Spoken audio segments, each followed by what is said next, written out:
I met Martin at work at University Medical Center. After a short period, we started to go out and have dinner or things like that. When I first met Martin, I loved his work ethic. I loved that he didn't care who a patient was or where they came from. He just believed that everyone deserved good medical care, and I admired that. So we dated a little bit more, and then when he asked me to marry him, I was shocked. I was like, "Are you asking me to marry you?" And he said, "Well, yes, I am."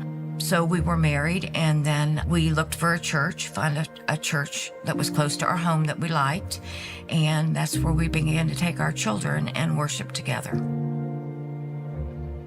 Martin was diagnosed with cancer in June of 2014.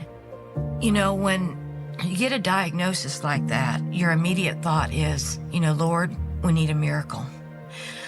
He fought a very tough battle for not quite 2 years. He passed away in March of 2016, so we were married for 32 years. And, you don't really know what grief is like in terms of losing your world. I spent a lot of time in prayer.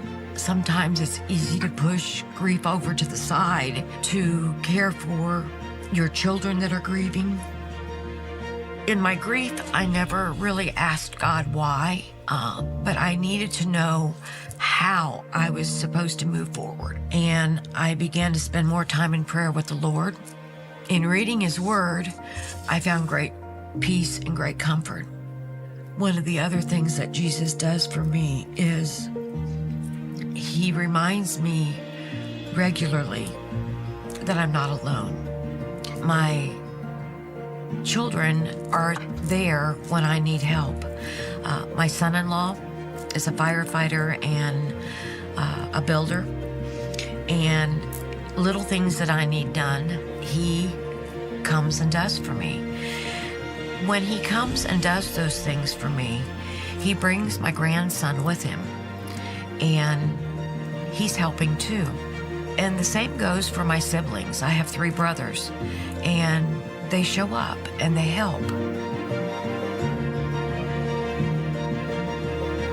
In my grief, I have found a new way to look at life and to measure up what I could sit and stew in as grief, but measure it against gratitude, thankfulness, joy, and how very, very blessed I am to have had a marriage to a man like Martin.